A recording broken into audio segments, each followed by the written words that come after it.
So we talked about money versus currency, and I'm sure there's a lot more I can say about it. And I'm sure I didn't say it as artfully as I could, but I think you got the basic idea. We talked about the Federal Reserve and the money supply in this country. In fact, all countries. We talked about how blockchain works, at least on a high conceptual level, so you have a working knowledge, working understanding of it. We talked about how cryptocurrency works. Crypto, by the way, comes from the word cryptography. It's just code, right? It's just code-based transactions. And the thing that makes it so cool about using blockchain technology, which is based on cryptography, is that no one has to know anyone, and no one has to trust anyone for there to be trust and faith in the system. Because there's a whole bunch of random strangers who don't know each other, who have no vested interest in colluding with each other, who, as a practical matter, it would be cost ineffective to get them to collude with one another. And all they're doing is verifying and confirming cryptographic codes.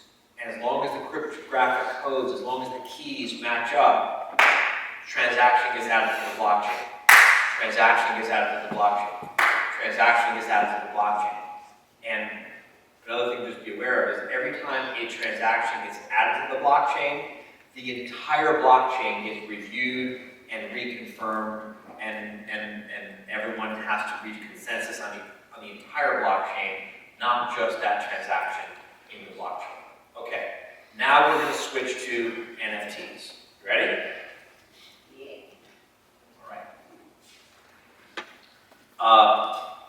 When I was in law school, they taught me what the word fungible means, and they taught me what the word non-fungible means by using that case that I think we all studied with the grain silo, right? So Tom's got 1,000 pounds of grain, Mindy's got 500 pounds of grain, Hope's got 100 pounds of grain. Tom dumps 1,000 pounds of grain into the silo, Mindy drops 500 pounds of grain into the silo, Hope drops 100 pounds of grain into the silo, and they do this because the silo is the more efficient way to store the grain, yes? Tom doesn't care which kernels of grain he gets out when he goes to retrieve his 1,000 pounds of grain.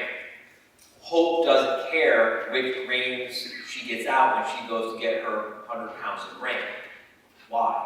Because the grain is fungible, it's interchangeable, it's indistinguishable.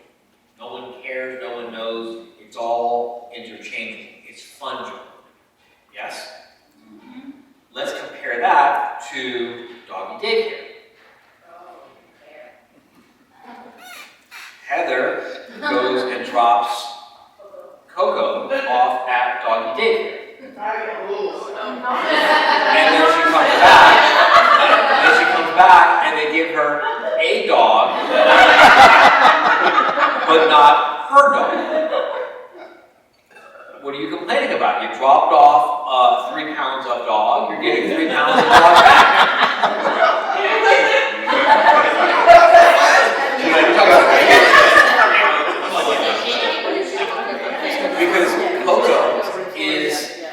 Because Coco is non-fungible. Yes? Real estate is non-fungible, right? Let's talk about your car though. Okay? Holly, you have a Porsche something, right? Use the microphone. You have a Porsche Panamera. What color is your Porsche Panamera? Black. Okay.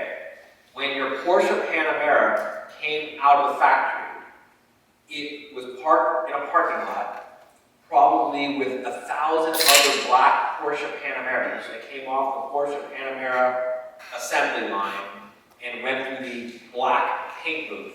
And there they were, fungible. Did you give a shit which Porsche Panamera you got, as long as you got a black one? Well, yes. You cared that you got this one versus that one, as long as they have the same, as long as they're all identical, they have the same Yes, features. everything's the same, yes. No, I don't care. You don't care, they're Right. fungible, right? Yes. When you went to the dealer to pick up your Porsche Panamera, you didn't say, wait a second, I thought I was getting VIN number 1, 2, 3, and you're giving me VIN number 4, 5, 6. That's not my Porsche Panamera, that's a different, they're fungible. Yes. It only became non-fungible when your name went on the title and you started to give a crap about your Porsche as opposed to Elaretha's Porsche. Right. Then all of a sudden, if you went to the valet and they give you Elaretha's Porsche, she got a black Porsche Panamera, you got a black Porsche Panamera, but yours is yours and hers is hers, and they're not fungible anymore. Right. You know what I'm saying? Yes. Okay, so we talked about real estate chain of title. Yes? Yes. We're now going to stop talking about real estate chain of title, and we're going to start talking about cars and boats and motorcycles and airplanes. We'll just talk about cars because that's something everyone can relate to, right? You take a generally fungible item, a black Porsche Panamera. You line it up next to 100 other black Porsche Panameras with the same features at the factory, and they're completely fungible. What makes them non-fungible is when you permanently affix a vehicle identification number and you stamp it into that Porsche Panamera. Now it's non-fungible. Now VIN number 1, 2, 3 is uniquely different than VIN number 2, 3, 4, even though they otherwise look identical. We've made it non-fungible. Got it? Yes. Okay. Think of an NFT, and before you jump down my throat, Benny, and tell me how wrong this analogy is, just let it land for everyone so that they can catch up with us. Think of a non-fungible token like a corporation. You create a corporation by going to the Division of Corporations, the Secretary of State, and you create a corporation. And the Division, the Secretary of State assigns that corporation a unique document number, gives it a unique identifying number, which makes your corporation unique and different from every other corporation in the world. You with me? Got it? And now, Heather takes her corporation and she decides that her corporation is going to own a shoe store. And Megan takes her corporation and she decides her corporation is going to own a scuba diving shop. And then Kristen takes her corporation and she decides her corporation is going to own a painting. And Hope takes her corporation and she decides her corporation is going to own the intellectual property rights to a piece of digital artwork. And then Mindy takes her corporation and she decides her corporation is going to own a ticket to go to a workshop. Yes? These are each uniquely different corporations identified by their own corporate number, each holding different assets, right? And now, when I want to buy Heather's shoe store, I don't have to buy the shoe store. I could just buy the corporation that holds the shoe store, right? And when I want to buy the scuba diving shop, I don't have to buy the scuba diving shop. I could just buy the corporation that owns the scuba diving shop. And when I want to buy the intellectual property rights to the piece of digital artwork that Hope's corporation has, I don't have to buy the intellectual property rights. I can just buy the corporation that owns the intellectual property rights. You all with me? Yes? All right. Conceptually, that is what an NFT is. It's a non-fungible token. It is a number. It is a VIN number. attached to something and you record it onto the blockchain. And we say to the blockchain, hey blockchain, I've created this non-fungible token number. I've created this VIN number. I've created this document number. I've created this NFT number. And it belongs to Dustin. And it gives Dustin rights to a shoe store. And then Dustin transfers that to Arjan, and Arjan transfers that to Larry, and Larry transfers that to Holly, and Holly transfers that to Elaretha, and it works exactly the same way as it did with the digital currency, cryptocurrency that we did in the example before the break. Follow? The Porsche dealership, the Porsche manufacturer takes raw materials, iron ore, plastic, rubber, whatever, and manufactures a black Porsche Panamera, and sells it to an importer. And the importer owns the Porsche Panamera, and the chain of title of the Porsche Panamera says Dustin owns it. And then Dustin uses his secret code and instructs the blockchain transfer ownership to Arjan. And Arjan uses his secret code and tells the blockchain, tells the DMV, tells the real property recorder's office, tells the blockchain, tells the real property recorder's office, tells the DMV. You get what I'm saying? They're all working the same way. Transfer it to Larry. And then Larry transfers it to Holly, and Holly transfers it to Elaretha. And now we know the whole history of this Porsche Panamera. We know that it currently belongs to Elaretha. She got it from Holly, who got it from Larry, who got it from Arjan, who got it from Dustin, who got it from the factory. Yeah? We don't need blockchain technology for real estate because we have real property recorder's office. We don't need blockchain technology for automobiles. We have the DMV, right? But what happens when you want to ledgerize? What happens when you want to title something that doesn't already have a titling system? Like, for example, artwork.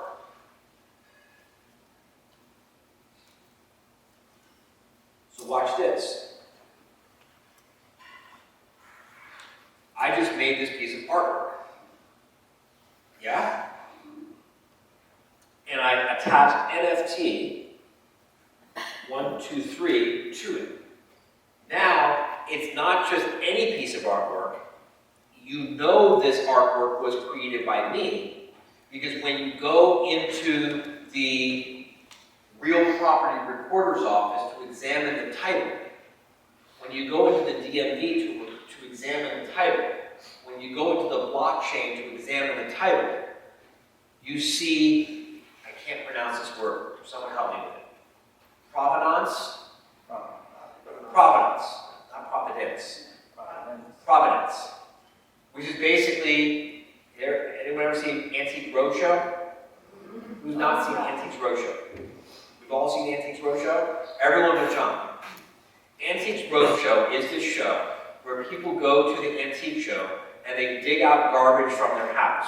And they go to these experts and they say, my family told me that this was a min vase.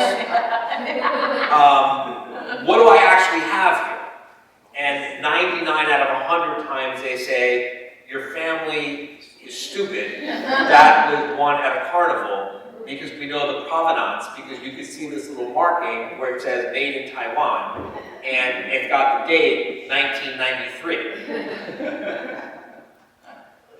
And 1 out of 100, they go, oh my God, you thought this was garbage, it's actually a min vase. And here's the provenance, this was originally made by blah, blah, blah, blah, blah, and I can tell from these markings that it must have been made during the year of this to that, and I can tell by this little scratch mark that it was made by these craftspeople, and then it was and you've got the letter from the shipping company that shipped it from France to the United States in 1836, and here's a picture of it, you get what I'm saying? And that whole documentation, that whole appraisal is what's called the provenance of the thing, right? And so 100 years from now, maybe I'm like a really famous, amazing, kind of celebrity person, and this little sketch that I did is worth something. If you could prove that it really came from me and not any other 5-year-old who drew it. Yes? Follow what I'm saying? And here's the thing about blockchain technology. You can record an entire file. You can record 100 pages of documentation. You could record a video doc. You could record the whole entire appraisal process all on the blockchain under this number. Got it? And so when Dustin wants to sell this picture to Heather, Heather doesn't have to do months of research. Heather doesn't have to verify everything 10 days from Sunday. Heather doesn't have to hire a title inspector to do a comprehensive title search. She just goes to the blockchain and she sees it's legit. And the transaction can take place with confidence. Y'all follow what's happening here? Yeah, wow, exactly. Pawn Star will be less exciting, yes. All right. I'm letting this sink in.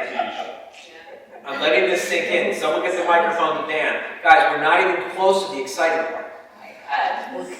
We're not even close, but I gotta get this foundation in. Didn't we kind of talk about this, like in the context of horses? Horses? Like, yeah. Like things you ride with 4 legs? Yeah, there's... Things you raise for money? I think it was like the Really Great Workshop or something like that, and there's an attorney in California, and she does horse equine law, and I think you phrased it, she's basically a real estate attorney, but the real estate is horses. Yeah. And there needs to be a titling, and there sort of is a titling organization for horses, but it's, a private company that does it, or a foundation or something. You're like 10 steps down the road. You guys don't even know the parts that are the most exciting.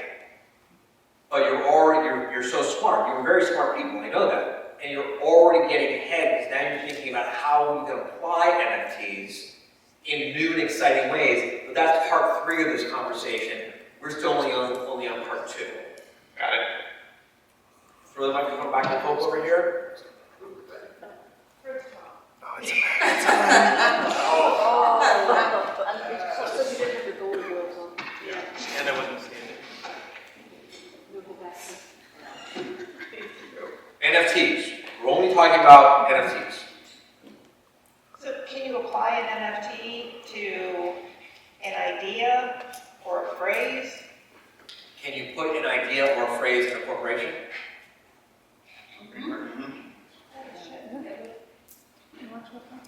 If you can put it into a corporation, then you can apply an NFT to it. There needs to be a distinction that it's not like a roundabout way of going around like trademarking and IP law.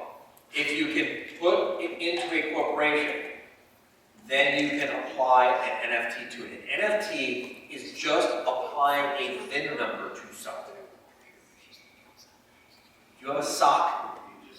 Are you wearing socks? Take off one of your socks. Go ahead. Take off a sock. Okay, we won't make you take off your sock. You have something that's generic and unidentifiable that has no serial number. What is that? It's the band we all got. Microphone.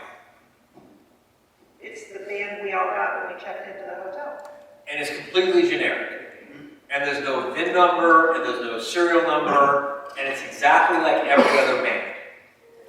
Except, hold on a second, wait a second. Someone tell me your favorite celebrity. Like a real big favorite celebrity, someone. Steve Carell. Who, what? Steve Carell.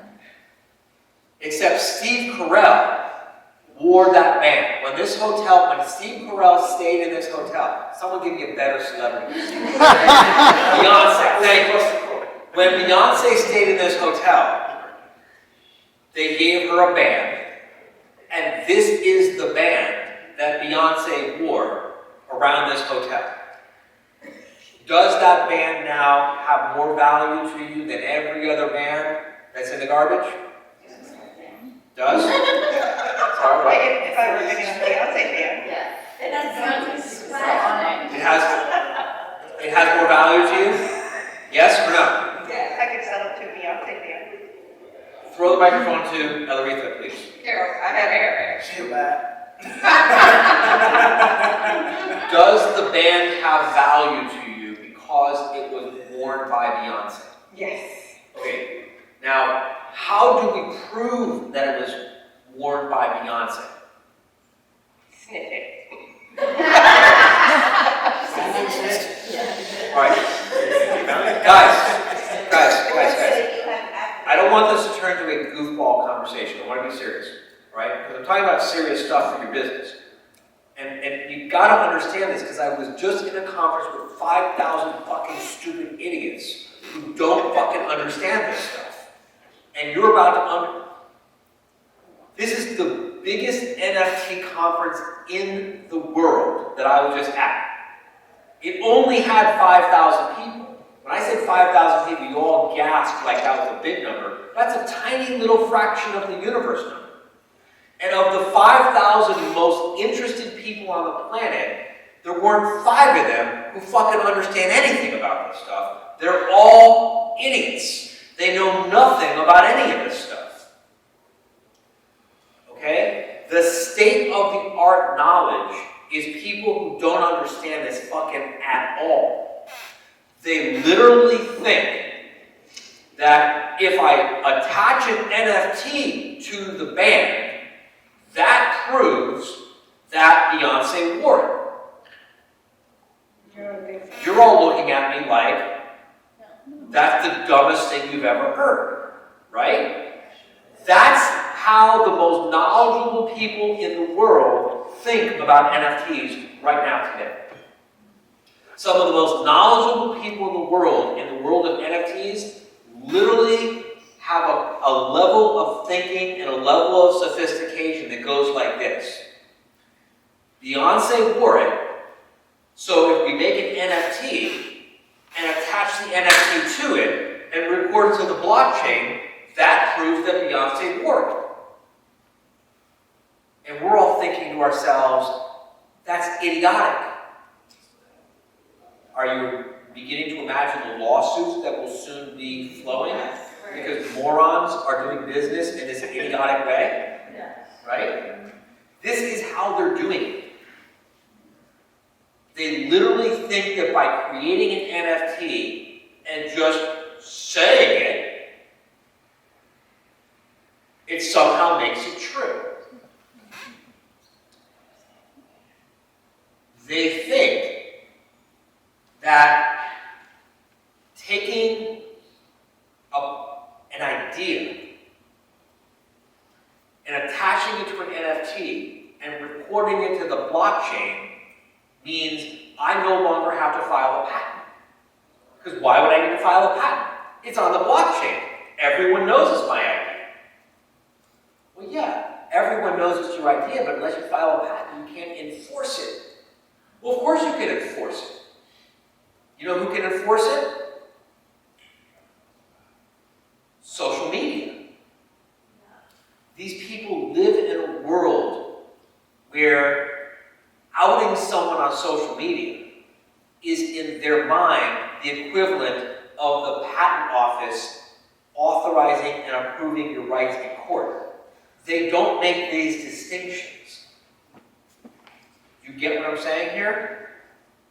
Guys, I heard during the break some of you were like, oh man, I'm sorry I didn't start this sooner and I hope I don't miss out. You are still so early adopters. If you start doing something with this stuff this year, year, next year, or even the year after next year, you're still going to be an early adopter. The people who are running around doing this stuff, they are idiots for the most part. I'm not saying they're all idiots. There's some very smart people there, but 99% of the people I met there are idiots. They don't understand what they don't understand that they don't understand. Remember when you were like a teenager and you had like an idea and you knew so little that you thought your idea was like a new idea, and like your parents and all the adults were like, yeah, you know what? That's not a new idea. They're inventing words to describe concepts that already exist, that have already been regulated, that have already been litigated, that have already been resolved, and they're introducing them like they're brand new ideas. And they don't even understand how stupid they sound.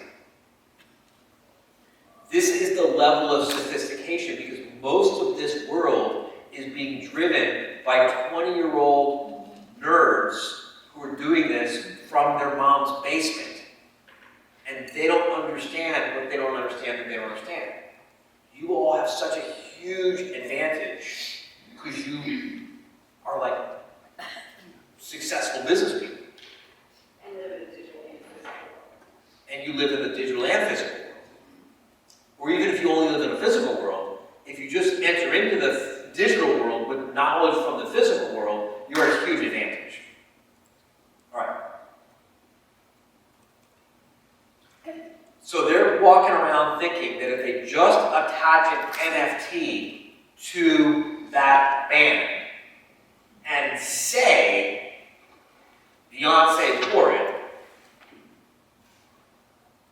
everyone will believe them. Because why wouldn't everyone believe them? Because we're all just one little happy family here, and the community is still small enough where everyone actually still trusts each other. This is where a room full of lawyers are supposed to do a laugh, right? This is ridiculous. Okay? And it's working for them because everyone knows each other. But I mean, once this thing scales, and it's not 5,000, but it's 50,000, and it's 500,000, and it's 5 million people messing around with these things, I mean, there's such a huge opportunity for attorneys to bring some rigor to this. Yes? So to make sure I understand, attaching an NFT to that bracelet and saying it is no different than going on eBay and saying this is a legit Gucci without the proof. No, you're completely missing this. Attaching the NFT is nothing more than creating a unique identification number and attaching that unique identification number to the thing and then recording it on the blockchain. That's it. That's all it is. There's nothing more to it. You're creating a unique identifying number, you're attaching the unique identifying number to the thing, and you're recording it to the blockchain. If the thing you record to the blockchain legitimately, genuinely, really, truly, honestly was worn by Beyonce, well then you've attached an NFT to a band that legitimately, really, truly was worn by Beyonce, and that's recorded on the blockchain. If the thing you attach an NFT to is an otherwise identical band that was not worn by Beyonce, well, the thing you've attached the NFT to is a band that was not worn by Beyonce. And at some point in the future, someone is going to go to an Antiques Roadshow of the future, and they're going to say, my grandma bought this band with NFT 123, which the blockchain says was once worn by Beyonce. Is it in fact really valuable, or is it a piece of garbage? And someone's going to do some sort of DNA molecular test, and they're going to say, yeah, it was really worn by Beyonce. They're going to go, hallelujah. Or they're going to say, no, I'm sorry, your grandma was an idiot. This band was never worn by Beyonce. There's no evidence that it was ever worn by Beyonce. It's just a band with an NFT number on it that we have no provenance on. But didn't you say you could attach all that promise on that NFT? Only if it exists. Okay. The thing you're missing, because you're not an idiot, is that people are running around thinking that attaching an NFT makes provenance. It doesn't. I know, that's the part that's so hard to wrap your head around, is that they're walking around acting like it does. Because, if I hadn't mentioned this before, They're idiots. thank you. So, if Bill and I both have the same digital piece of art, we both got it, and he records it on Ethereum, and I record it on Bitcoin, this will not happen, but then we got divorced, and I said, I own this valuable thing, and he said, because I listed it on Bitcoin, and he says he owns this valuable thing because he recorded it on Ethereum, and it's a digital thing, Yeah. then you've still got to fight. Yeah. But you just got a higher level, fancier fight over something that's digital. Or do you have two assets? Or do you have two different assets? Right, if they're not the exact same, if it's not the Or same. what if they're identical? That's what I'm saying. What if they're identical? He What if they're airdropped. identical? Yeah. Answering your question, what if they're identical, Yeah. except one has NFT 123 and the other has NFT 345? Yeah. Well then, this is real easy. You take yours, he takes his. Right. They're both now worth half as much because there's two of them. Those are two. And what if they're on, does it matter which blockchain? Because we can all have the same idea, and if there are 10 different blockchains and we record maybe idea was the wrong word, thing. If we Let's all- stick with idea. Finish that thought. and we all record them on different blockchains.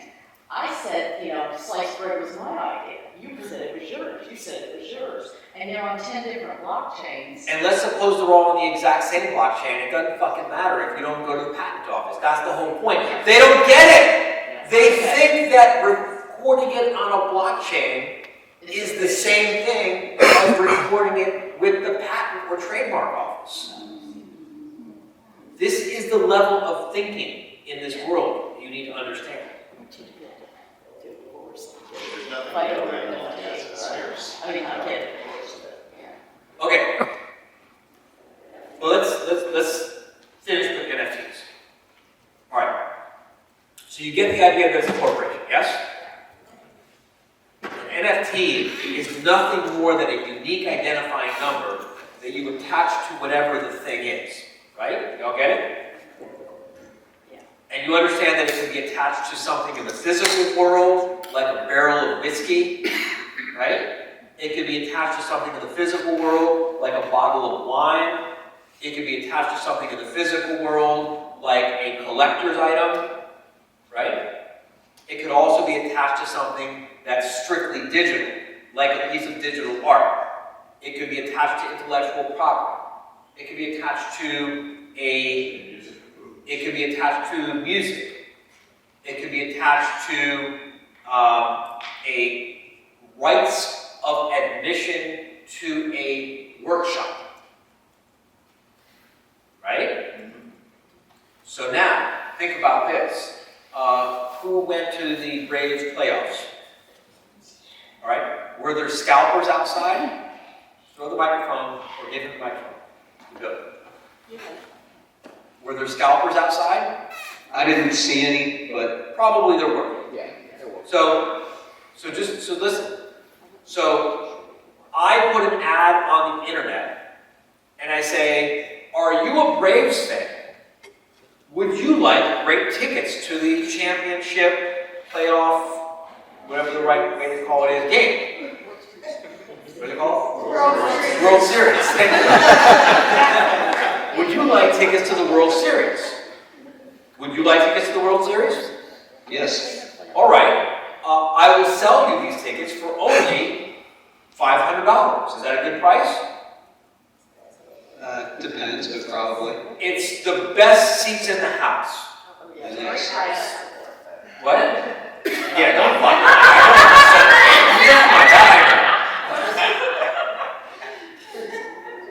It's the best seats in the house for $500. Would you buy them? Absolutely. Great. Well, just mail me $500 and I'll mail you back the tickets. That work? Well, I need some sort of proof that what you say is true and authentic. Oh. Well, what if there was a place that you could check the provenance of these tickets to verify that they were real?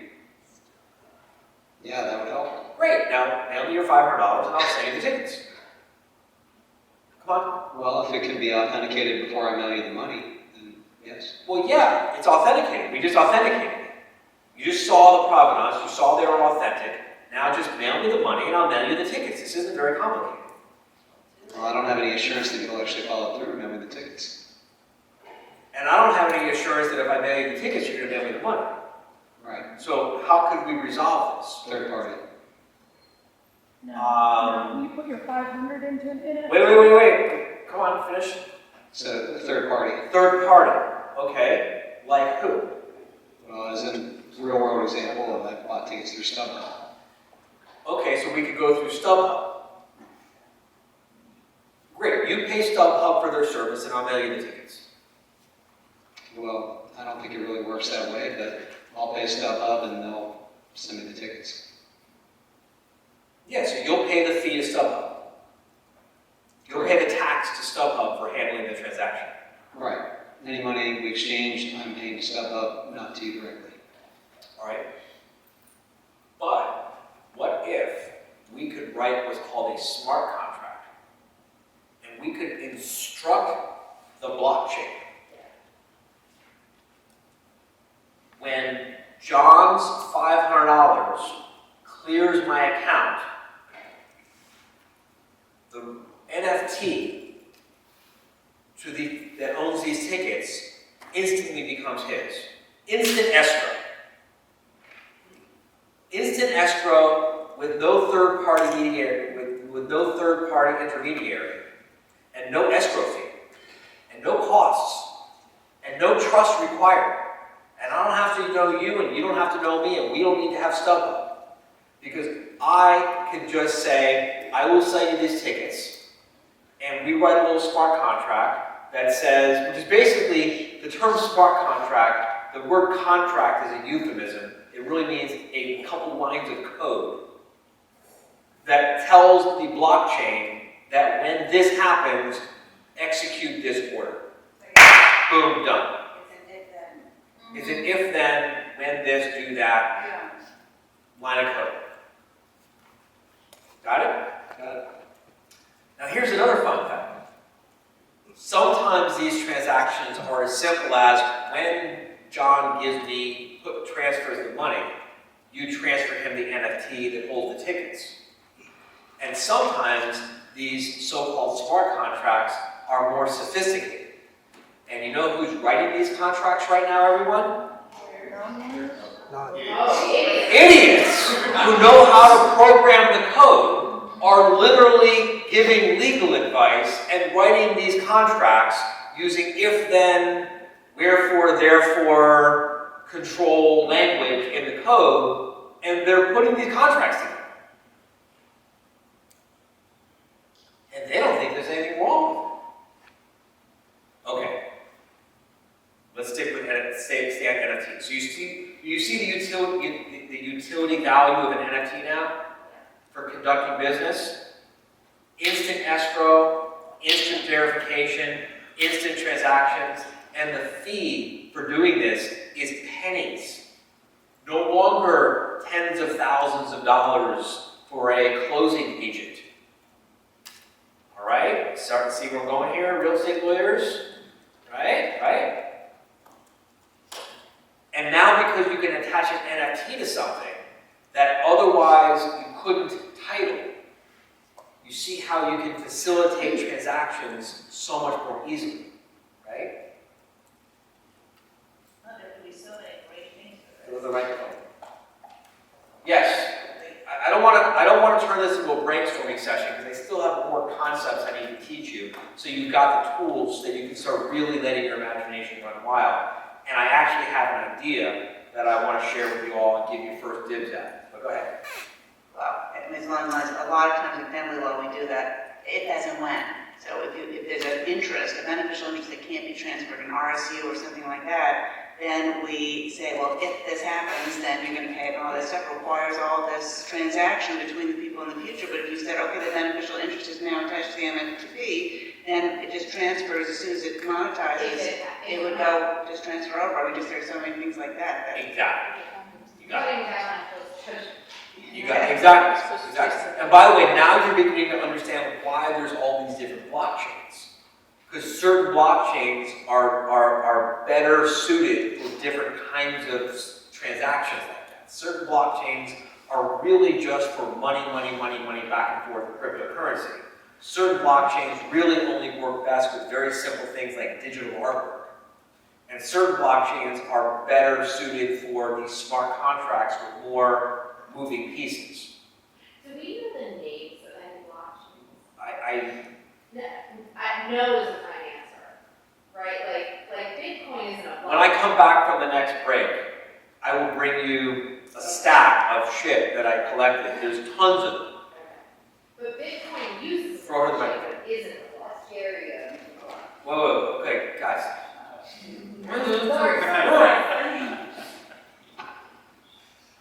You're trying to explain corporate law to a fourth grader. Okay? Don't even go there. The answer is yes. Very easy to find. There's lots of them. What Wendy was alluding to is that some cryptocurrencies exist on a blockchain. And there's other cryptocurrencies that first they made their own blockchain and then they made their cryptocurrency to go on the blockchain. Okay. All right, but we still haven't even finished NFTs yet. All right, so you can have an NFT that owns rights to a shoe store, and it can also own rights to the dive shop, right? Yes? Right? You're all nodding your heads yes, can you understand this? The NFT could own the rights to the shoe store, the dive shop, and admission to the workshop. Yeah? Yes, yes, yes? We all understand that? Yes. Alright, so who is aware of the fact that Gary Vee made that goofy elephant drawing and then it got sold for like $89 million? You all know that? Alright, you understand that no one paid $89 million for a goofy drawing. The NFT owned the rights to the goofy drawing, and it also owned an all-access pass to everything he does, front row center. So what if I told you that the owner of this NFT also gets to have a seat at every event that I do for the next 12 months? Would anyone like to buy this NFT? What would you pay for the NFT? You can go out on the boat with me, you can sit in on VIP days with me, you can have front row center at the live quarterly meetings, you can come backstage at live quarterly meetings. When I fly private, you can come on the plane with me, you can hang out with me all you want. That's the rights that travel with this NFT, which is also visually represented by this goofy drawing. That got some value to you? That's what he sold. Get it now? Can't help but notice that no one offered anything. Right? Anyway. All right. Circle back to that later. Well, so this is exactly what happened, right? So there is some real value that you would put on an all-access pass to everything that I do for a year. Yes? But then what happened with Gary Vee, because as great as he is and as valuable as it is to have access to him, I think even he would tell you it's not worth $89 million. But then what happened is the speculators got involved. And then this one bought it for $1 million, and that one paid $2 million, because that one paid $1 million, and thought the next one would pay $3 million. And next thing you know, someone paid $89 million for a piece of goofy drawing, which is now worth $89 million, precisely because someone paid $89 million. Which, by the way, is exactly how the artwork works in reality. Yeah, but it's also like pretty cool prices. I mean, there's Maybe yes, maybe no. the second. Maybe the reason why the Picasso is worth so much is because it really is so magnificent and beautiful and has such lasting utility value of beauty and amazement. And maybe the reason why the painting that looks like a 5-year-old threw a can of paint against the wall is worth $10 million is because of the same reasons. Or maybe it's just worth what it's worth because it's an artifact of society that people decided to value. There's documentaries galore you could watch on where and how art gets valued. The point I'm making is that the art, because of NFT technology, it's beginning to transcend art and turn it into assets. Okay? You got it? Buckle up, because we're about to take it to the next level, because we haven't gone there yet. Ready? Remember we talked about smart contracts? Remember how we talked about how the blockchain can execute the terms of the smart contracts instantly, objectively, fairly, consistently, every time without fucking it up? Yes. Right? So, I'm going to create this picture. And I'm going to write this on the back of this picture.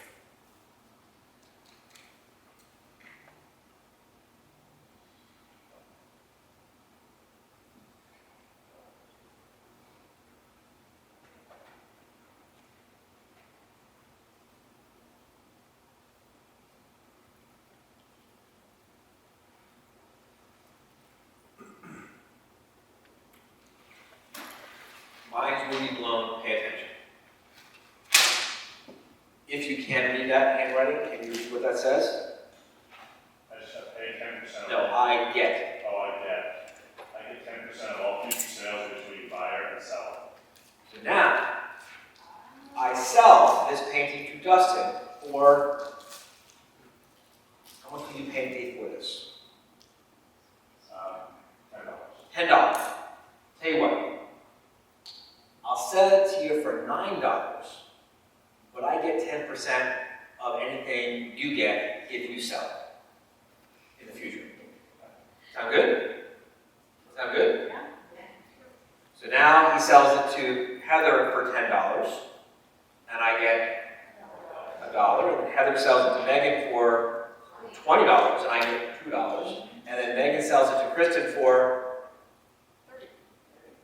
$30, and I get $3, and I've now gotten paid 3, 2, 1. I've now gotten paid 3, 2, 1. 3, 2 is 5, and 1 is 6. Plus 9. Plus the 9, I've now gotten paid $15 for a piece of artwork that he offered me 10 for, and I said, you know what, keep your 10, give me 9, give me rights to it in the future. Hold on, wait. Throw in the microphone. Catherine. But you'd get your 10% even if you sold it for $10. Or do you just get the excess? I get 10% of every future transaction. Yeah, so if he doesn't make anything off the thing, you still make money at every transfer. It's a transfer tax. I've reserved a right. Yeah. It's a reserved right. Yeah. It's a reserved right. It's an easement. It's a reserved right in an otherwise untitleable, previously untitleable thing, which is enforced automatically, instantly, by the blockchain every time that NFT gets transferred by the blockchain. It is my closing agent. Yeah, now you're getting it. Now you're all getting it.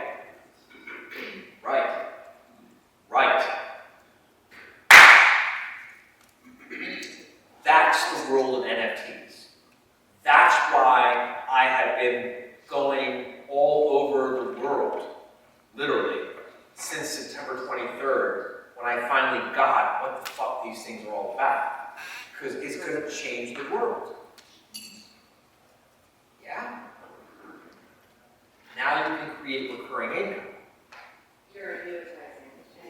You can annuitize anything. So just think about this for a second. If you can annuitize something, you could potentially afford to sell it for less. Right. Because you're going to keep getting paid for it, which opens up all kinds of markets. Because you can title something that you couldn't previously title, you now create whole new asset classes for transactions. Because you can ledgerize something that you couldn't previously ledgerize, you now you can open up whole new capital markets. You get it now? This is not about the freaking goofy digital art that everyone's using it for today. That's just like the beginning of the beginning of the beginning of the beginning of what this is all about. All right. Now I got to teach you a couple of vocabulary words. Right? With the microphone. So presumably. If I die and there's a funeral that you all attend, would you please make sure everyone passes the fucking microphone around? That would be like, I probably will have to die before that happens. Pass the microphone. So presumably, so you're just talking about this annuitization factor, but presumably you could attach some other kind of benefit to it too that we're just not talking about or haven't thought about. Yes, exactly. Right, so we just could, that's just one thing, but you could also attach basically anything. Say an example of what you're thinking. You know, every time the thing gets sold, Dustin has to kiss our John. You know, like it could be anything. I mean, like I'm Well, not. no. Listen, It has to be related to everything itself. as a practical matter, it has to be something that the technology can enforce. No, I understand that, but it's like, you know, the credit default swap. All right, nobody thought of that before, then somebody thought of it. Like there are things that you could potentially, it's not saying this is not, the NFT whatever doesn't say this is the only thing you can do. This is a thing that someone has thought of to do with it. The NFT is just a piece of technology. I understand, but because of the technology, there could be other things that we haven't thought of yet. And that is why I have gone to San Diego and Mexico and New York and back to San Diego and then to Miami and have been doing nothing but listening and reading books on this subject because of exactly what you just said, is that the only thing that we should ever take from studying history is that you can't predict what's going to happen next. Anyone who thinks you can is an idiot. This is like a invasive species technology that's being introduced to this staid, old, largely analog world of lawyers and bankers who don't understand any of it. And it's all being driven by a bunch of 20-year-old kids who don't understand the other part. And we are at the very, very, very leading edge of it today in this room. Because you could say, instead of the 10% going back to our John, you could say the 10% goes to the American Cancer Society. Yes, you could. Right? And I mean, there are a lot of things you could do that would have a lot of value for, anyway, I'm not going to go down that path because we need to move on, but. And people are already doing it. Yeah, NFTs for sure. Absolutely. This is what I'm trying to say. Is I'm just trying to teach you guys the concepts first. Okay. I want to teach you some vocabulary words, but I can tell you're jumping out of your seats. So I'm just going to tell you what my idea is. Okay. So, how many of you have invested in an info product, a self-study course of some kind, with me or anyone else? We all have, right? Yes? Right. So, Larry's already there. So, what if we got together a bunch of family law attorneys and we all hung out in Miami for 2 or 3 days and brainstormed the shit out of this and figured out a way to teach this to family law attorneys and turn that into a self-study course, which we then all collaborated on marketing and promoting all over Facebook and LinkedIn and bar associations and whatnot. And attach it to an NFT. And attach it to an NFT, and attach it to an NFT that we all share in the revenues of every time it gets sold, Smart contract. and then resold, because we build into it a strategy where the buyer has an incentive to resell the thing to someone else. It's not a pyramid scheme. It's not a pyramid scheme. And then what if we had another group of real estate lawyers who came to Miami and we did the same thing with real estate law? And what if we had a bunch of intellectual property lawyers and we did the same thing with intellectual property law? And then what if we had a bunch of estate planning attorneys and we did the same thing with estate planning law? And what if we just basically made a little laboratory where we bring a bunch of people who understand this stuff together and we brainstorm and come up with and we turn it into lessons. Oh, and by the way, you know what else you could include in the info product NFT? Sample forms, sample templates, sample checklists, all kinds of stuff that would have real value for owners of family law firms, estate planning firms, et cetera, et cetera, et cetera, et cetera, et cetera, et cetera, et cetera. Yeah. Here's your calendar. Yeah, I know. What are we doing? I will, listen, I literally just thought of this on the plane from New York to San Diego, and then at that dinner that I had in San Diego. I was in San Diego for a VIP day. I was paying for a VIP day, and the person that I was doing the VIP day with, who's a friend of mine, he had a delay on his flight, so we weren't able to have dinner the night before. So I put on Facebook and said, hey, I'm in San Diego, and everyone in Elarica who was available came. Yeah. So I understand. Anyway, the point making is, this is like brand new. Like I literally just kind of like mentioned this over dinner, and there was a lot of receptivity. And obviously, you guys are iron sharpens iron, so you get first dibs. So let's do this. Yeah. All right, I'll coordinate that later. All right, now I got to teach you a couple of vocabulary words. Otherwise, you're just going to be confused as shit. So you understand what blockchain is, yes? And you understand that it isn't just a blockchain, there's lots of different blockchains. You understand what cryptocurrency is, yes? And you understand there's lots of different cryptocurrencies. All right. With regard to blockchain, there's generally speaking 2 different approaches to blockchain. One approach to blockchain is, I forgot the terminology, but it's basically where everyone who's reaching consensus is getting paid a little bit to participate in the consensus reaching process, and they get to have a seat at the table, figuratively speaking, to do consensus, because they're at the table doing consensus. Got it? And then there's another approach where you essentially put up a deposit to have a seat at the table, and if you fuck up, you lose your deposit. Two different kinds of approaches to blockchain. With the microphone, please. Hope, look at the microphone. Sorry. Are you talking about gas transactions?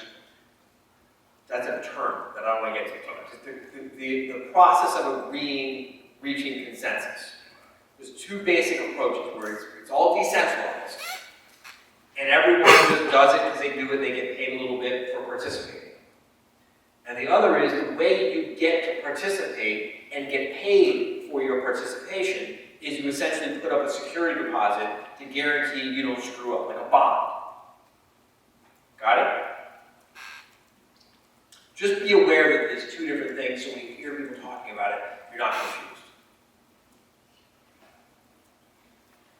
I will provide a written bibliography later. I'm just trying to explain basic concepts here. Right? All right. The term gas fee. Gas fee is the fee you pay to the people on the blockchain to verify your transaction. It's called a gas fee. It's a transaction fee. It's closing costs. It's called a gas fee. It's typically pennies, not even dollars. Okay? Gas fee. Next, you'll hear the term wallet. Repeat that. Wallet. We understand that cryptocurrency, let me back up. You hear the term coin, right? Bitcoin. There is no physical coin. There's nothing physical in any kind of cryptocurrency. It's all digital ledger transactions. Nothing physical, right? There are people being scammed and conned and buying crypto coins and bitcoins on eBay, and people are mailing them coins. Oh, look at me, I've got crypto coins. Like little fucking plastic coins, like literally. There's people also mailing money to The Prince of Nigeria. the Prince of Nigeria, right? People do all kinds of dumb shit, okay? Coin is just a term to describe the thing. There is no physical coinage. Got it? Your cryptocurrency is just a ledger transaction. Wallet. There is no physical wallet. A wallet is actually a key, not a wallet. They should not call it a wallet. They should call it a key. It does not function as a wallet. It functions as a key. It is a cryptographic key. It is a code number that proves that you have the authority over this ledger. Code 123 ABC 456 dog, cat, squirrel. That's my key. That's my code. That's my cryptographic key that the blockchain verifies that I have the authority over this ledger to transact business on this ledger. You all get the concept? Yes? It's not a wallet, it's a code. I keep emphasizing this because what I'm going to say next seems so idiotically obvious that you wonder where people's heads are. So a wallet is what? It's just a code. Would anyone please give me your ATM passcode, please? Why wouldn't you give me your ATM passcode? Because then I would be able to access your digital ledger card at Wachovia Bank, right? Because that would be just fucking stupid to do, right? Now, how many of you have your passcode written down somewhere where you can't lose it? Sorry? You write it down. Yes? How many don't write down their passcode? Why don't you write down your passcode? Because I can remember it. Because you can remember it. And if you forget it, you can do what? You can go to the bank, you can bring your driver's license, you can bring your social security card, you can bring your fingerprints, you can prove that you are who you are, and say, I am who I am, this account belongs to me, give me my passcode. Yes? You all get this? It's important you stop talking to each other and pay attention. I'm telling you something really important. You all get this part? There's no bank to go to. There's no authority to go to. There's no one to talk to. There's no customer service, there's no 1-800 number, there's no one to talk to, there's no person to go see, there's no website to complain to. You are completely fucking on your own. If you lose your code, you are fucked. So when people are running around saying, crypto's insecure, it's not secure because you could lose your wallet, they're making it seem as if your wallet is like a physical thing like this, like, oh, I dropped my wallet and now I'm looking for my wallet and I can't find my wallet, and someone picked up my wallet and they found the money in it and then they threw it down the sewer and I can't find my wallet. There's no wallet. There's just a code number. You remember the code, you've got control of your money. You don't remember the code, you lose control of your money. You give your code to someone who's untrustworthy, you're an idiot. And there's no one to complain to. Got it? So, at the risk of offending the people who will watch this video, the millennials, I'm going to point out something of a strategy that I admit I'm 50 years old, I'm old-fashioned, I'm analog, right? There's this technology called paper and ink. And back in the day, what we would do is we would write down our numbers on paper. And then we would put this paper someplace safe. And that way, when we forgot the code, we could go to that place that was safe and pull out the paper, and we would have our code again. Right? You know what's a really safe place to put this piece of paper? In a safe. A fireproof safe. A fireproof safe. Maybe even more than one safe. Right? Well, I've got like $1 million of cryptocurrency in my account. Well, take a second piece of paper and put it in a second safe. That is all you need to do to secure this stuff. Right? No, don't take a picture and put it on your phone. Because people will hack into your phone, they'll find your pictures. This is nice and secure, it's analog, it's offline. Yeah? Okay, so there are two kinds of wallets. There's hot wallets and cold wallets. A hot wallet is an online account where you keep all your information. Like a password vault. Coinbase is a very popular one. You go on to Coinbase, you open an account, and they hold your code number for you. And when you want to do something, you tell Coinbase, tell the ledger on the blockchain, use my code, Coinbase, and you tell the blockchain to do X, Y, Z for me. Coinbase does this for you. Got it? Well, Coinbase, at least you can call and they have a customer service number. Right? But there's also these things called cold wallets. See what this is? That's cold, baby. This is a cold wallet. This is the OG cold wallet. Alright, they also have cold wallets. I didn't bring one. I don't have one. I need to get one. They look a lot like a flash drive. And the flash drive just has your code. And you know where you put this flash drive with your code on it? Someplace safe. Oh, yeah. Cool?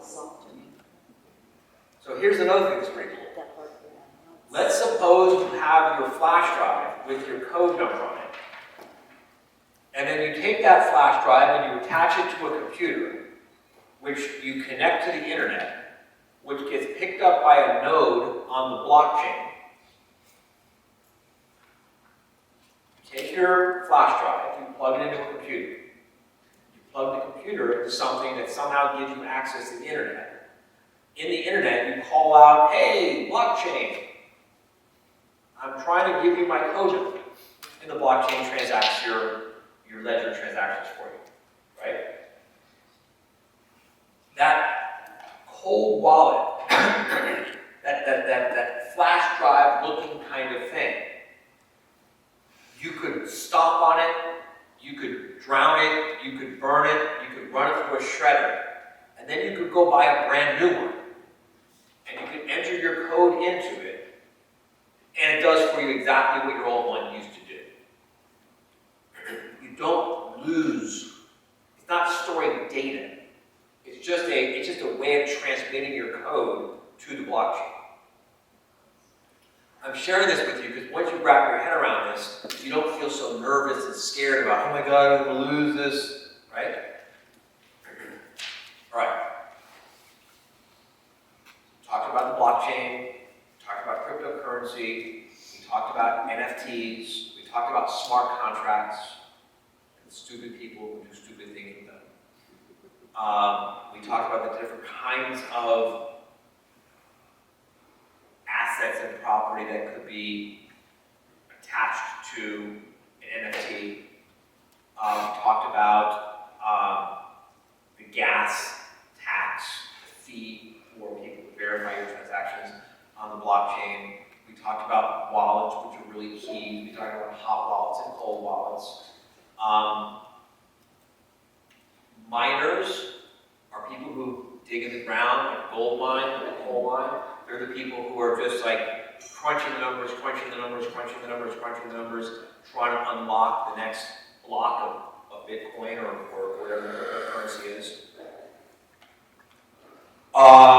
We talked about, minters. You can mint cryptocurrency. When you decide you want to wake up and create your own cryptocurrency, you will mint a cryptocurrency. Next year, I will mess around with minting cryptocurrency and try to convince all of you to put some value. Yes? I have a question about minting, because something I don't really understand. So, NFTs, you can mint something. So I took a picture, I can mint that picture, correct? Yes. And it's the same as putting it on the blockchain, because it goes through the whole process. Well, first you take the picture, that's just taking the picture. Right, right. And then you create an NFT. I create the NFT, and I load the NFT up, I mint it, and I pay gas fees for it to be recorded on the blockchain. My understanding is that correct? My best understanding, which might change next week as I continue learning more, is that you're currently on track. Okay. Ali has minted some NFTs, I have not. Okay, I have an idea that we can talk about later. Okay, cool. Can I ask a question here?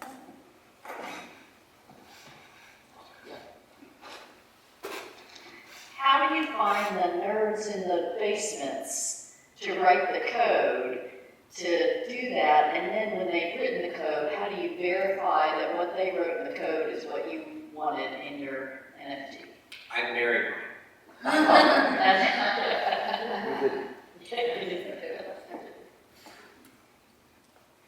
You know, it sounds like the conversation back in the day of, where do I find a kid who knows how to make a website? There's just people who know how to do these things. Where do you get someone to make a website?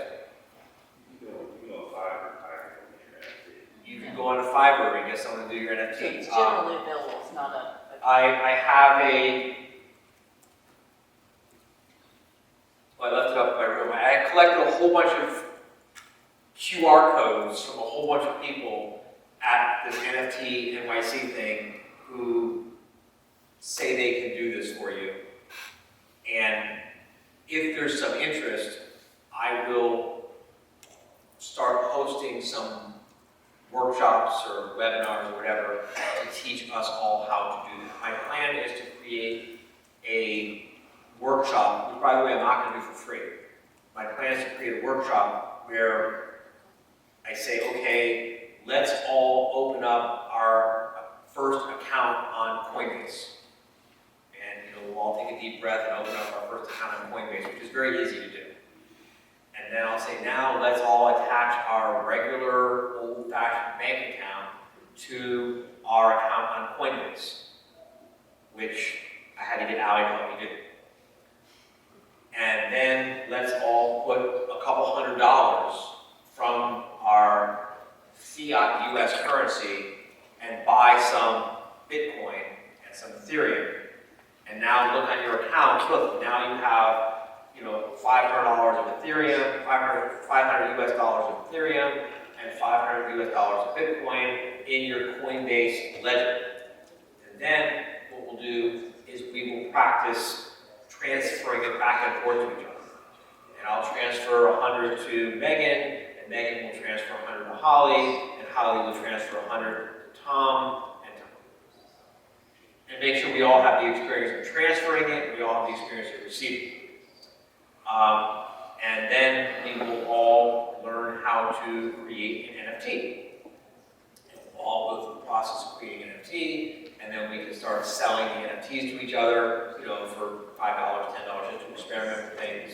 And then we'll create smart contracts, and then we'll try doing a daisy chain of I sell it to Dustin, Dustin sells it to Heather, Heather sells it to Megan, Megan sells it to Kristen, and I get paid, and round and round we go.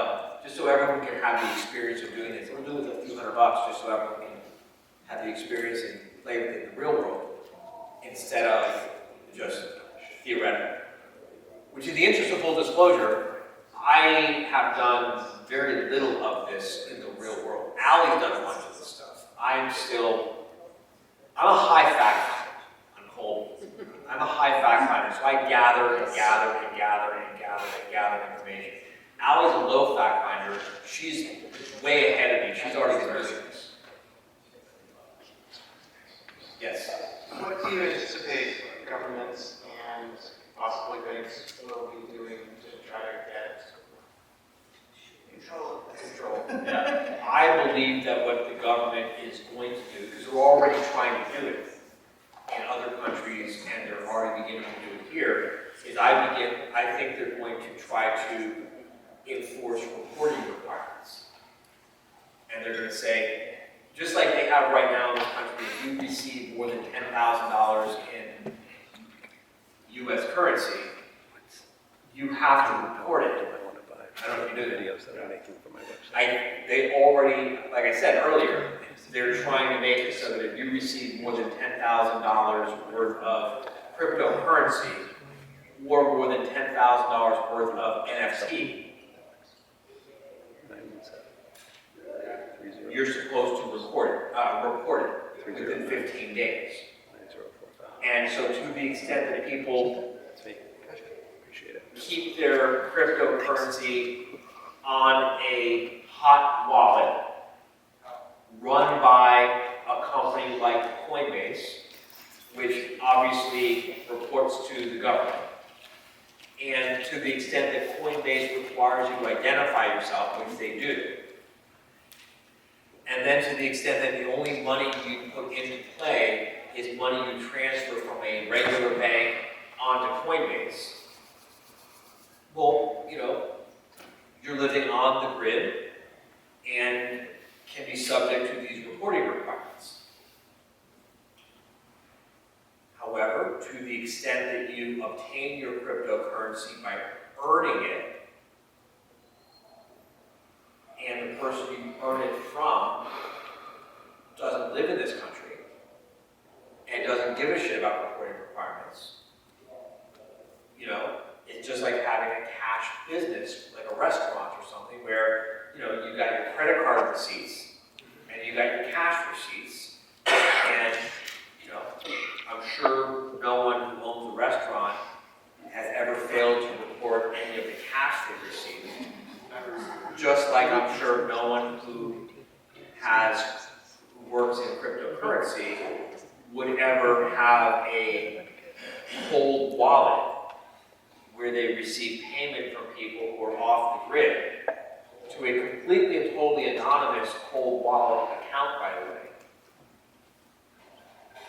And then if you're doing business with other people who don't give a shit about the reporting requirements, well then, and it's all anonymous anyway, because it's just anonymous code number to anonymous code number to anonymous code number, which is why the libertarian in me loves it so much. Well then, how does the government know that you aren't reporting it unless you say, guess what, I'm not reporting it? Or the government says, you know, where did that fancy house come from? Where did that fancy car come from? Where is it, how is this lifestyle being supported? Now, right now, it's hard to wrap your head around this. But on Halloween, I was hanging around with a real estate developer, and he was talking about when the day comes that he will begin to start accepting cryptocurrency as initially partial payment, and then someday full payment for a house. Imagine what happens when there's people who pay cash for a house now, right? Imagine what happens when people are like buying houses for cryptocurrency.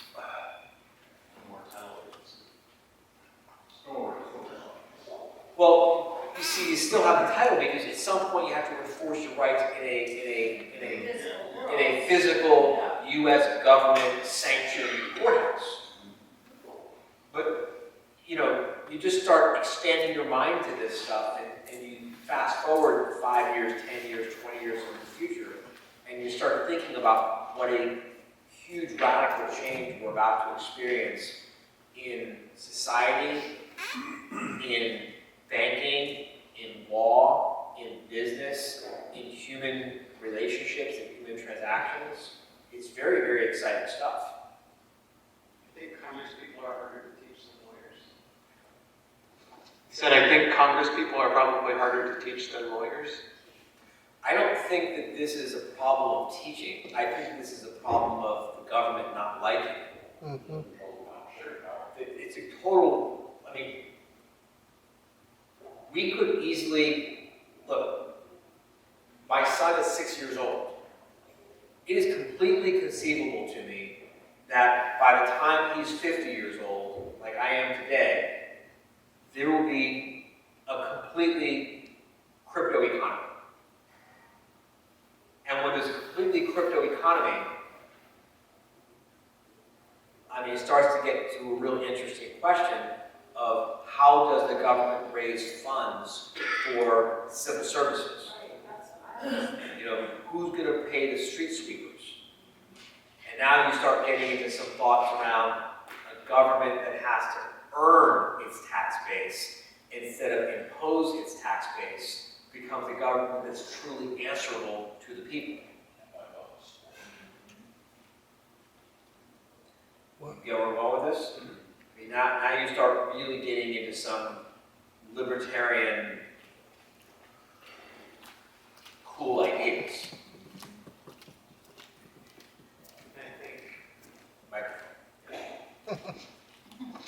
I'm thinking about like jurisdictional lines just starting to blur too.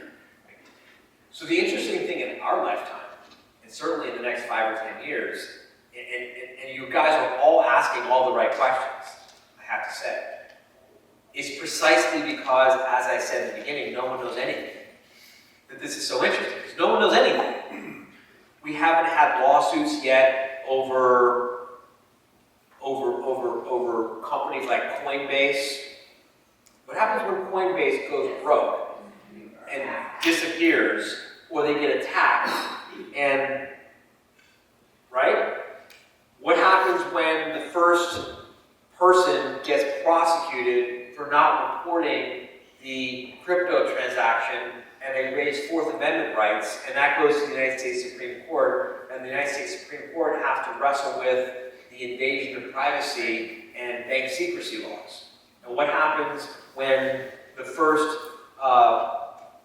person, oh, I haven't even told you another word. I'm sorry, a DAO. D-A-O. It's a decentralized, autonomous organization. So DAO is used in two different interesting ways. One is as a management style, where we all create a company, and there's no president, and there's no board of directors, and there's no hierarchy. It's consensus, right? All consensus.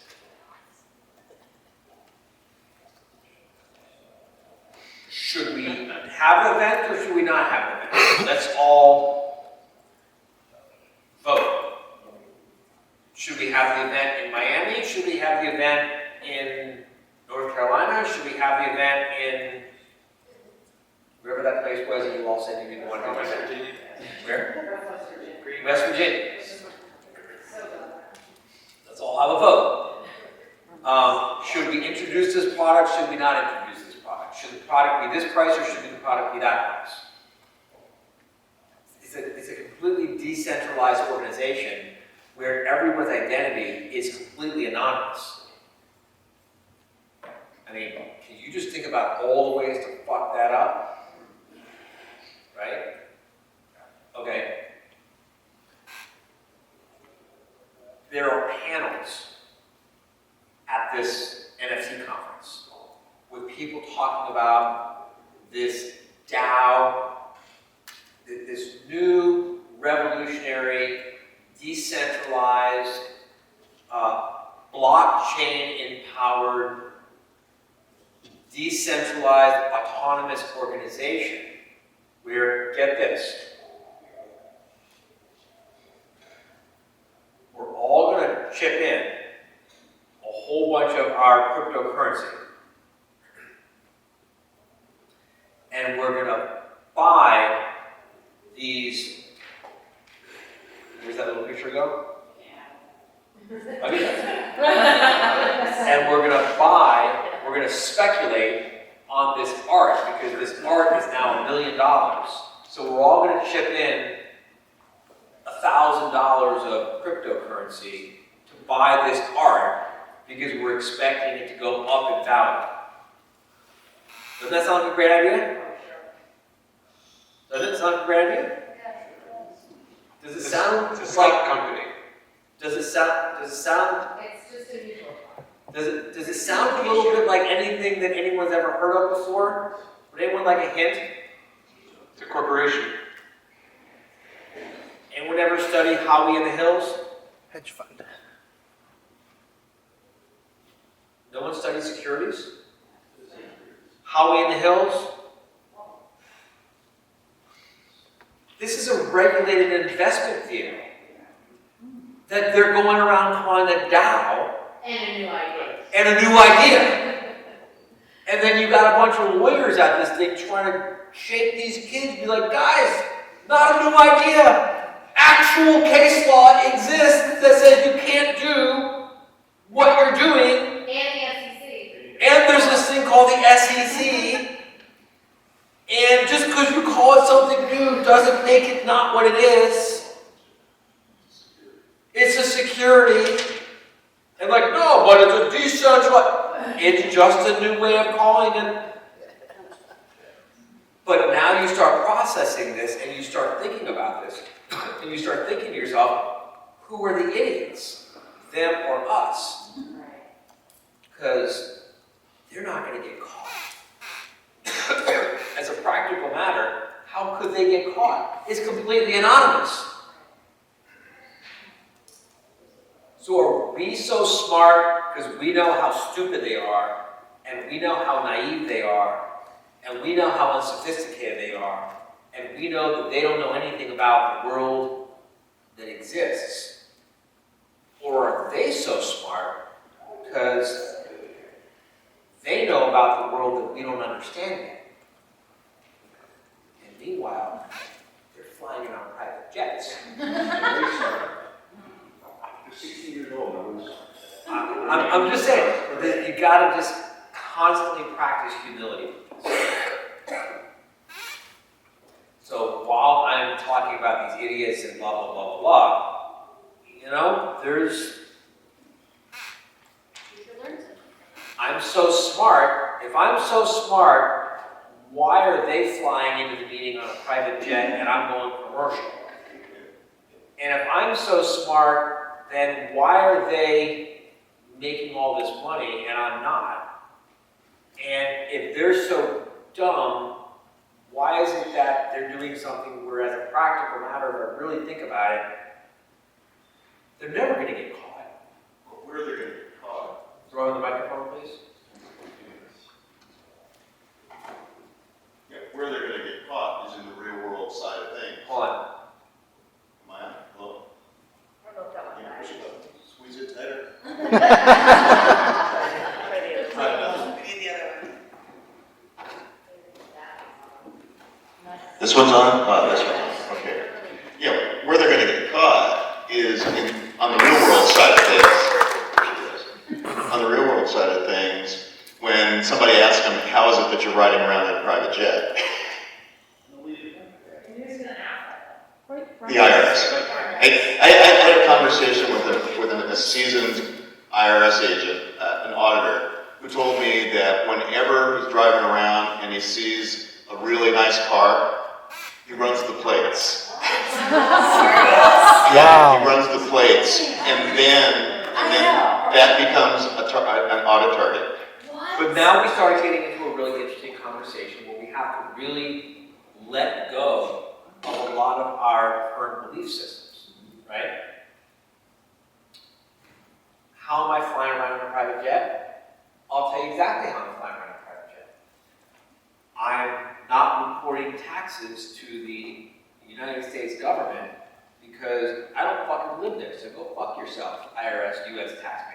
I live in Puerto Rico where they gave me a complete pass. I moved offshore to Bermuda, and you can go fuck yourself.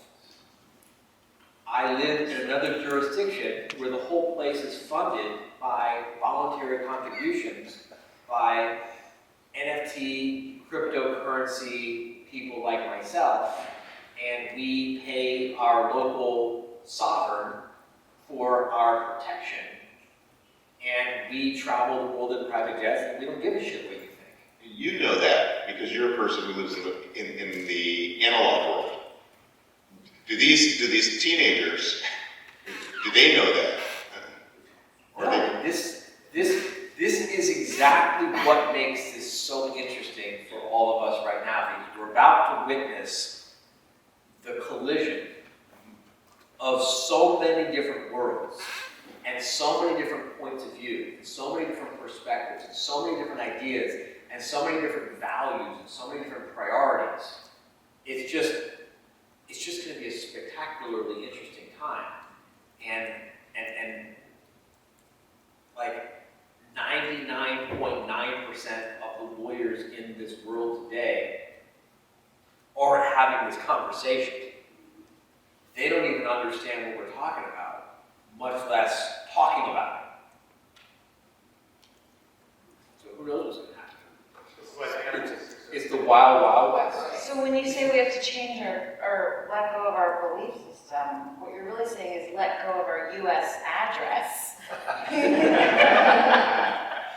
don't know. Who knows? I mean, who knows how this is going to play out? I'm just saying, I said it before, I'm saying it again, no one knows anything. It's a worthwhile conversation? Absolutely. Yes. Good. Can we just talk about the security? Yes. Sorry? Can we just talk about the security? We have other problems. I have to respect that that's not what this is for. But We have consensus. I will leave the room and you can all have consensus. Yeah, forward down. If you guys want to do a private vote, do an anonymous vote, because I don't want anyone to feel pressure. I'm good to discuss this for 3 days. I'm good to discuss this for 1 day, and then we can cram the rest into 2 days.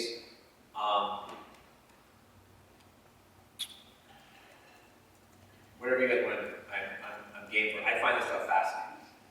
Process all this. Here's just a couple things that I want to close with. One, I don't think it's a question of whether or not you can pay attention. reminiscent to me of 1999, 2000, when I went to go work at the Florida Bar and Law Office Management Assistant Service, and lawyers were talking about whether or not to use email. And whether or not to have a website. And there were bar committees that were being formed, and there were debates at bar conferences about the ethics of using the cloud, and whether it was ethical to send your client an email with confidential information. And there was, I think there was even case law about whether contents of an email were protected by attorney-client privilege. I mean, this it's just so reminiscent of back then. And back then I was young and I was naive and I didn't understand and appreciate really how the world worked enough to recognize that I was like standing on the precipice of a brave new world, and I should have gone there instead of doing what I did. And we're there again with the microphone.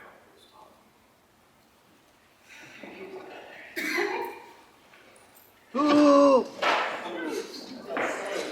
Oh, now what are we doing?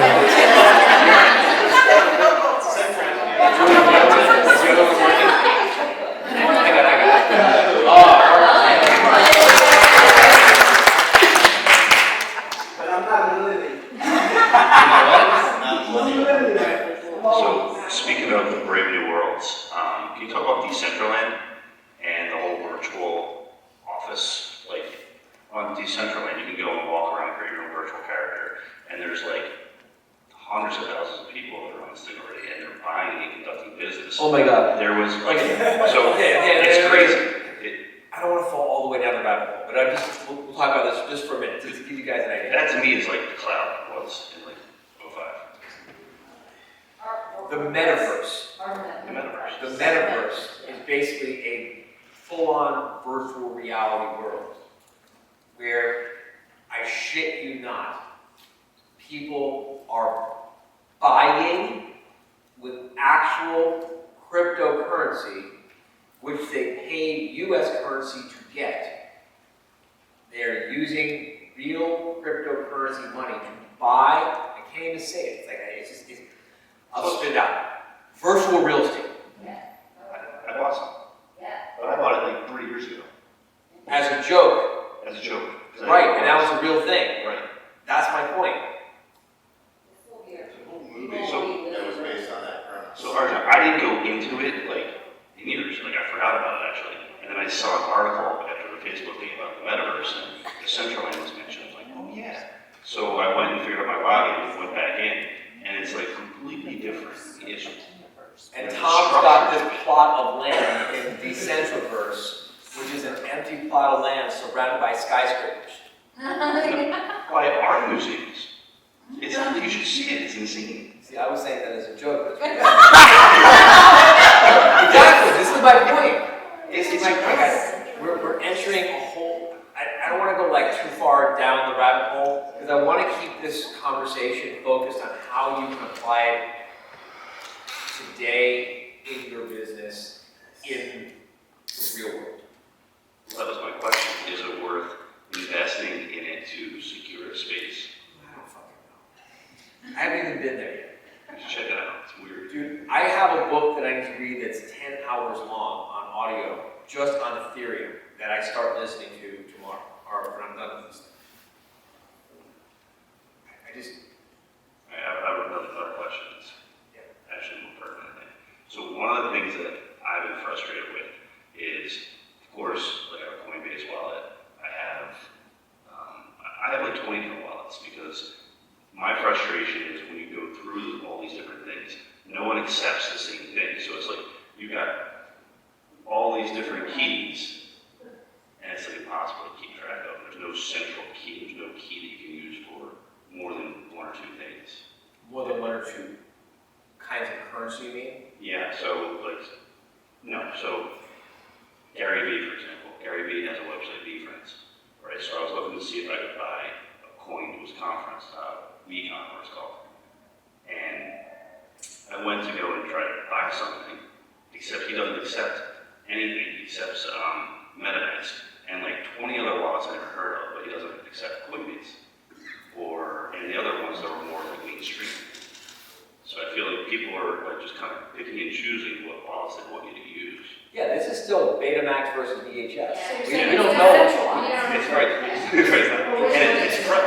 That's my point. We don't, I mean, is there anyone here, all joking aside, is there anyone here who doesn't get the Betamax VHS reference? I know.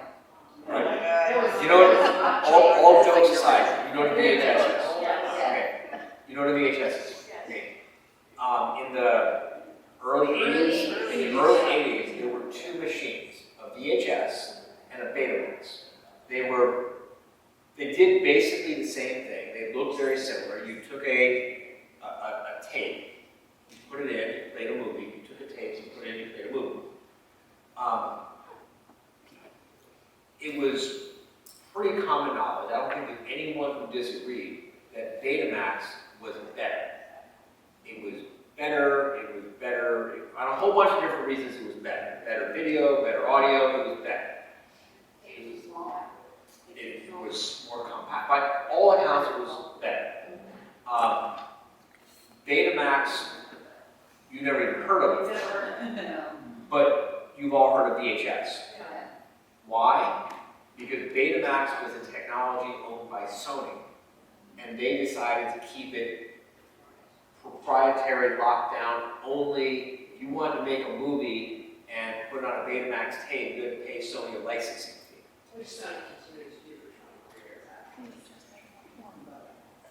Which Sony continued to do for 20 more years after VHS, I don't know who invented it, I don't know where it came from, I don't know anything about it. All I know is that there was like 20 different companies all making VHS machines. And now we don't make it. There was a time where we would all say, and now we all have crappy VHS, and we could have had better Betamax had Sony not made the decision they made. And then there was a company that made the thing, The laser disc. cartridge that you could put the beta cartridge in so that you could play it. Yes. And there's that, right? So the point that I think that we're trying to make everyone is like, there's so many competing standards and technologies that we don't really know yet what's going to emerge and be the standard. Right, so this leads me to, I've been trying to figure out a way to offer an NFT coin through our offer, which is a different story. But if I did, my problem is, I don't think the clients are sophisticated enough to buy it. And I think I'd have to have all this like education to the clients. And then how do I even show them how you, there's so much I'd have to teach the client just to conduct the transaction I want to conduct so that I can sell an NFT or a coin or whatever I want to sell them. All right, so let me just say this, and then we're 8 minutes over time. I got to go to the bathroom. You got to get the show back on schedule.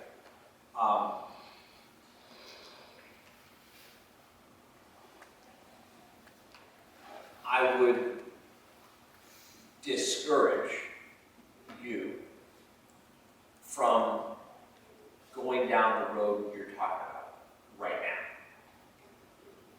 now. I've gone down that road and been too early to the party with things before. And it really sucks.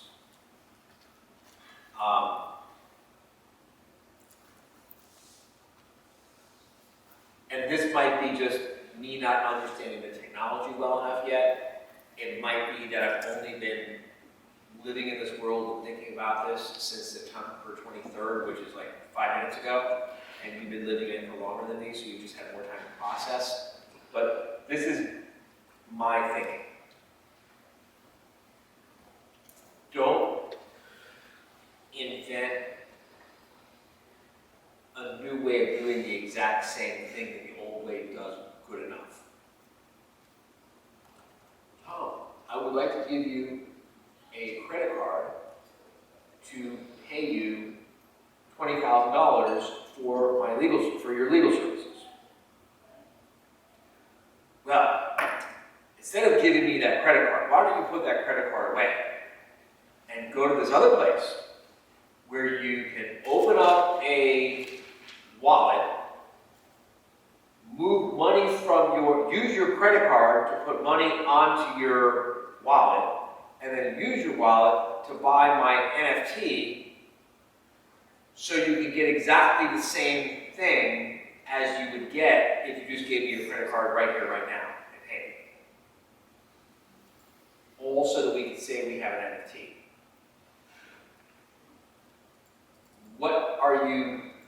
What added value will your NFT give me, the client, that I can't get just by giving you a credit card? So, if you were a client and I said, hey, let's switch up a little here. If I said, hey, your divorce is going to cost $25,000, and instead of giving me $25,000 cash, I want you to transfer $25,000 of Bitcoin and hold in trust for you, and that's going to fluctuate and go up and down because it's pretty erratic, and it still is, right? So they can basically, and I believe I'm hedging, and I really think it's going to be $35,000 of legal services. I'm selling them the idea that Bitcoin might go up to $35,000 or it might drop to $15,000, they have a difference, but they're basically investing the money into my firm, and that's what I'm selling as a coin. So now you want me, your client, to hate you for two reasons, not just one. Right, I know. Well, it might work out even better for them. Well, there's more to my idea than that. So I'm either going to hate you because you're my divorce lawyer and I feel like you overcharged me and didn't get me everything that I should have got in my divorce. Or I'm going to hate you because you're my divorce lawyer and I feel like you overcharged me and you didn't get me everything you got in my divorce. And you fucked me because I paid you Bitcoin when it was $60,000 and now it's $80,000, and you motherfucker, if I just paid you $60,000 on my fucking credit card, then I'd have all my Bitcoin. Or you want to flip it around the other way, or you want to flip it around the other way where the client doesn't hate you but Mindy does. Yeah. Because Bitcoin you is stupid down. asshole, you took $60,000 worth of services on Bitcoin and it dropped to 40.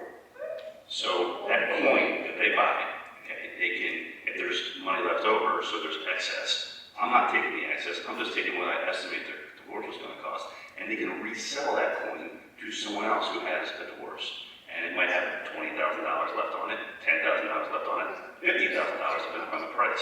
And they can, my idea was, they would have a contract network, they would pay me a percentage back of what they resell it for.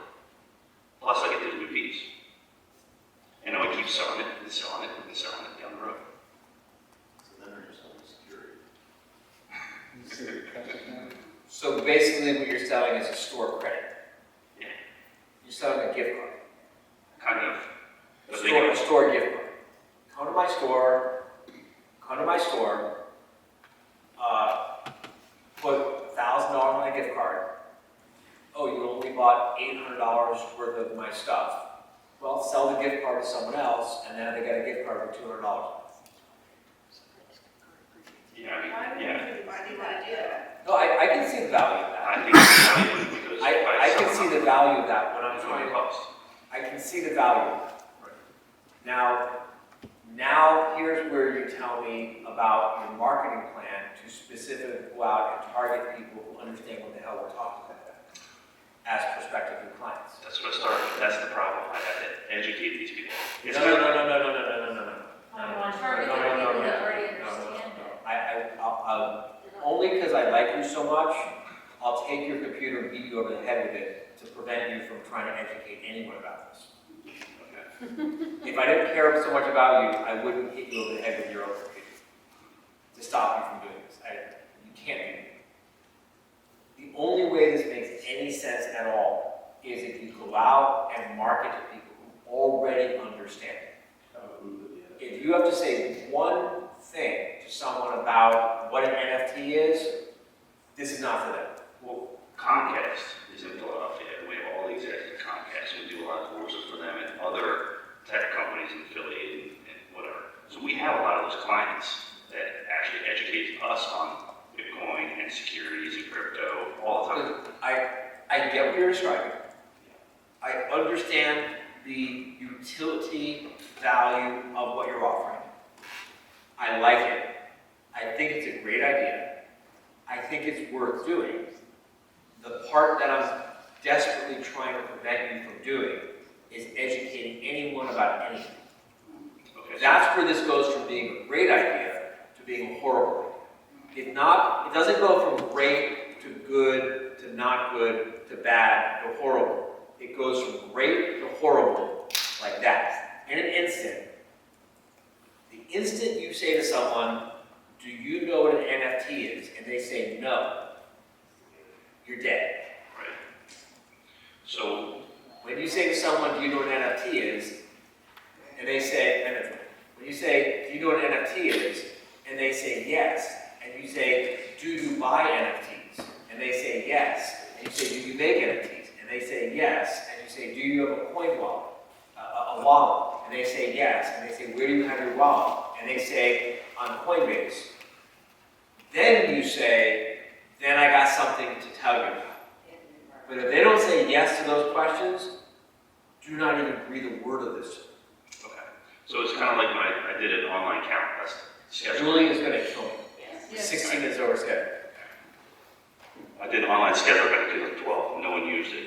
The first person to use it was in 2015, but it was on my website forever. Now I think close to like 35% of our people And I'm schedule. encouraging you to be an early innovator, be an early adopter, start using this. Just please don't try to educate anyone about it.